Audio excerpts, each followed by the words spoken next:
la dame que vous venez de voir, c'est une petite fille par alliance, et ils habitent une des dépendances qui est un petit peu plus loin. Parce que des dépendances, vous en avez un peu partout, vous en avez dans le dos encore. La chapelle, oui, la chapelle, ça avait été demandé par... et à une époque, il n'y a pas encore, peut-être on va dire, une trentaine d'années qu'il n'y a plus de messe dedans, mais ils avaient encore une messe régulièrement dite ici. Et des mariages. Ils célèbrent encore leur mariage ici.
Puisqu'elle est un peu en forme de bateau. C'est un peu la même tradition qui se fait. Alors, pour moi, du 13e, mais Héricourt était coupé en deux. Il y avait la rivière de l'autre côté. Donc là, ici, on est sur Saint-Riquier.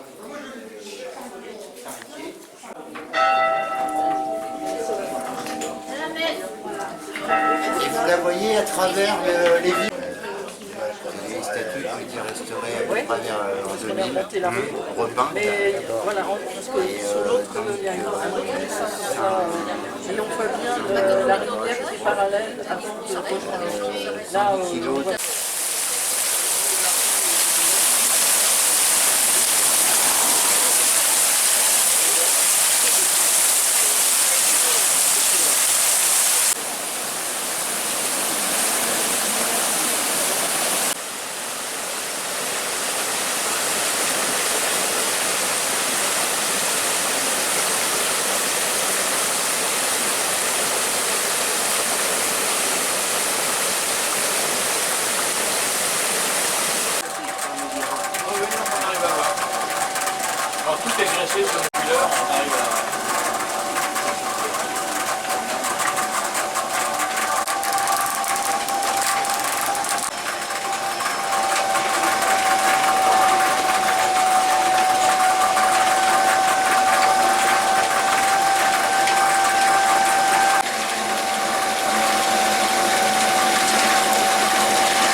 c'est une dormante. Et cette dormantée, à l'intérieur, il y avait 2 paires de meubles.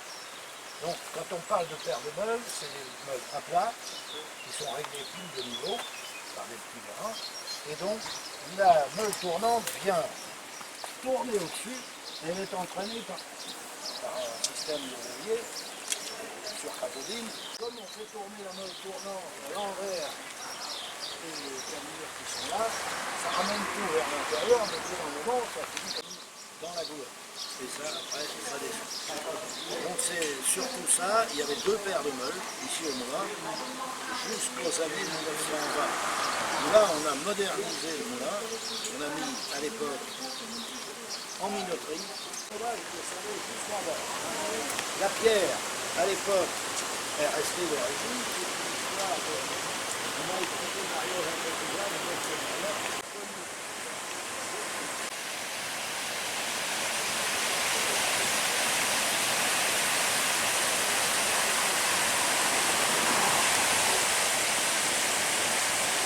une dynamo, pareil, c'est le même principe, et faire du courant c'est tout simple.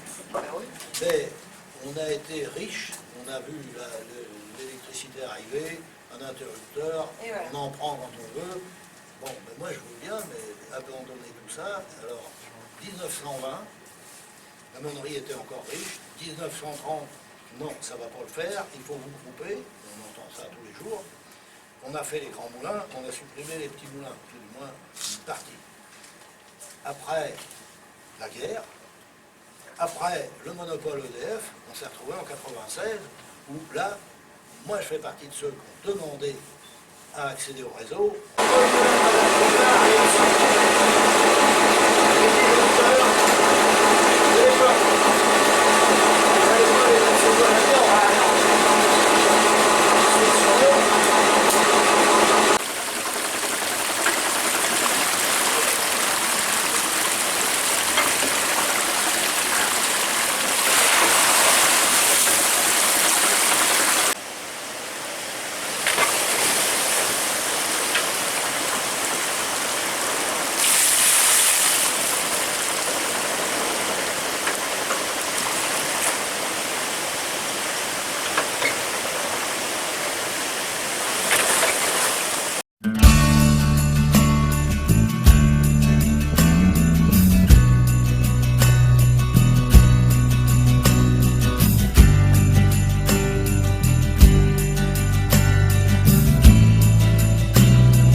l'argent, cuite au feu de bois, et une brique plus foncée plus haut.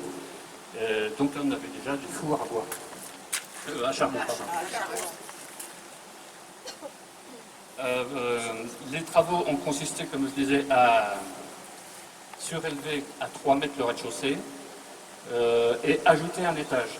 Si on ajoutait un étage au 19e siècle, c'est qu'auparavant il n'y en avait pas, parce que le meunier était un travailleur à façon, ça veut dire qu'on venait avec notre blé et on repartait avec notre mouture. Et le mouton ne vient pas de la chaux. C'est incroyable. On va pouvoir commencer la visite. Nous, c'est, comme je vous disais, un moulin à blé. Donc, le principe d'un moulin, ici c'est un moulin à aube. Ça veut dire que l'eau tape sur des pales, se met à tourner. Cette roue est sur un arbre qui rentre dans le moulin et entraîne le rouet. C'est la grande roue qui est ici, qui renvoie son mouvement à la lanterne, qui est sur un arbre qu'on appelle le grand fer. Et au bout de ce grand fer, ils sont donc à l'étage et est venu poser une meule dessus. Parce que donc un moulin, il y a 2 meules. La meule du dessous, c'est la meule dormante, elle ne tourne pas, elle est fixe. Donc là, il y a un trou pour laisser passer le grand fer. Au bout de ce grand fer, il y a une pièce métallique qui s'appelle l'anille. Chez nous, elle a une forme de chapeau de gendarme. Et on est venu reposer la meule tournante dessus. Donc le grand rouet qui entraîne tout ça, ici, c'est plutôt rare maintenant, s'il est tout en bout, y compris les dents. Tout est en bois. Alors de toute façon, vous pouvez trouver des rouets en métal, mais vous aurez toujours des dents. Parce que... comment ? Non, parce que imaginez que la roue à eau se trouve bloquée, tout se bloque, donc la roue en bois casse, on en a en réserve, on la retaille et on repart pratiquement aussi tout. Parce que si vous cassez une dent sur métallique, il faut la renvoyer en fondaille. Et puis vous êtes arrêté, premièrement ça va coûter cher et vous êtes arrêté non plus. Parce que là on repart au bout de en moins d'une heure, vous êtes reparti. Par exemple, chez nous, malheureusement, ça ne tourne plus. On renvoie seulement au grand fer qui a des meules. Et donc au moment des travaux, au milieu du 19e siècle, ils ont conservé aussi un peu. Vous voyez derrière la roue avec des dents. Donc ça c'est le rouet qui y était avant, parce que comme je vous disais tout à l'heure, le rez-de-chaussée était cassé. Donc là il est devant les meules. Donc devant nous on a la meule tournante, hein, celle du dessus. 1,5 tonne. Et je la bouge avec un doigt. Avancez-vous, regardez, là vous voyez des morceaux de plomb, des surépaisseurs de plâtre. C'est... honnêtement, celle-là, je ne sais pas. Normalement, non. Vu qu'elle est ferrée, parce que, en gros, une meule de cette dimension, pour faire simple, c'est en gros la boîte de vache qui est là. Oui. Ce sont des portions. Alors, sur des grandes meules, le milieu peut être monolithe, et après des portions. Ça s'appelle des carreaux. Sur l'extérieur, on a mis les pierres plus dures qu'au milieu. Si vous comprenez que la pierre qui est ici parcourt beaucoup plus de chemin, de temps et travaille plus que celle qui est ici. Donc en mettant différentes duretés de pierre, on a une usure à peu près uniforme.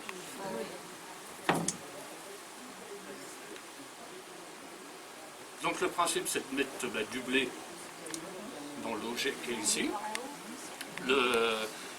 dans la trémie qui est ici, descend dans l'auger, et cette pièce un peu bizarre qui s'appelle le babillard est reliée à l'arbre qui est monté à l'étage. Donc lui il tourne, et de par sa forme en tournant, donc là Vous reconnaissez le bruit dans un moulin. Oui.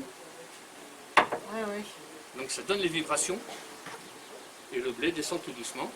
Donc là, avec la ficelle, on règle la hauteur pour trouver le débit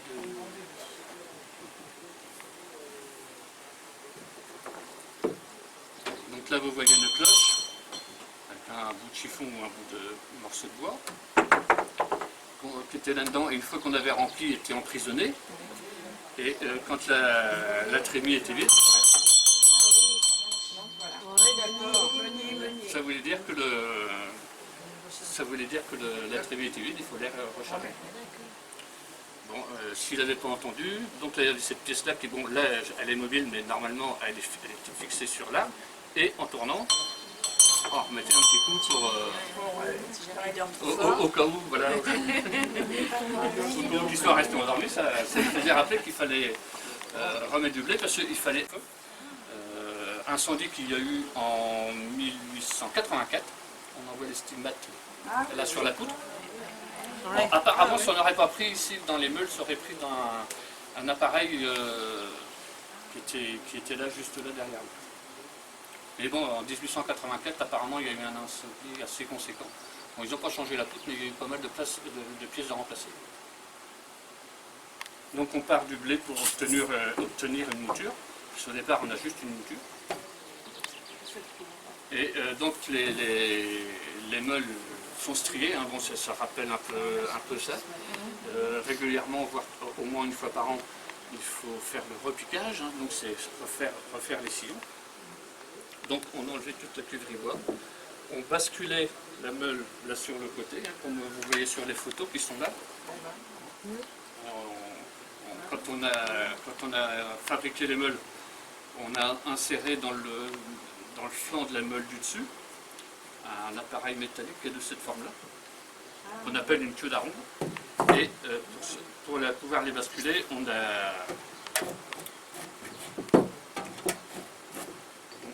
mettait ça dedans. De par sa forme, ça se trouvait coincé, hein, comme on voit là, l'autre photo aussi. Hein. On descendait la poulie qui est là-bas, et avec un cabestan qui est à l'étage, on basculait la meule pour pouvoir les strier. Donc la meule du dessus était rabattue ici. Après, là, on va être devant un appareil qui s'appelle un blutoir. Alors ça, attention, c'est pas un appareil de... Ça se tournait à la main. Donc un tamis, voilà, un tamis un peu plus fin au départ, un peu moins fin à l'arrivée, légèrement en biais. Donc là, vous aviez la farine fine, un peu moins fine, et après vous aviez le son qui arrivait au bout. Donc avant le milieu du 19e, quand on a restauré le moulin, qui faisait que de la mouture, ces appareils-là, on les trouvait chez les boulangers. Celle-là, on envoyait une courroie sur les poulies en bas pour faire retourner la scie à bouche. Donc on pouvait l'enlever pour aller ici, pour écraser les pommes. Là, la courroie est lâche, et ça remonte à l'étage. Là, une autre poulie qui faisait tourner la bleuterie. Il y avait une bleuterie, donc un appareil plus sophistiqué que ça, pour tamiser. Et jusqu'en 1950, il y avait, à la hauteur des bâches, il y avait une batteuse. Tout ça, ben voilà. Et il y a une maladie, la farine, une maladie. Ah oui, il y a une maladie. Alors, ce qui est bizarre, ouais, je ne sais plus comment ça s'appelle, mais bon, c'est les maladies embêtantes pour les poumons. Et pour faire monter le sac, il suffisait. Je l'ai pourtant fait la semaine dernière. Et là, s'attendait la courroie qui faisait que ça faisait tourner, hein, ça faisait monter notre sac. Donc ça, ce système-là, pour les gens qui ont une tondeuse, c'est exactement le même principe que quand vous appuyez sur la poignée pour faire avancer votre tondeuse, c'est exactement la même chose.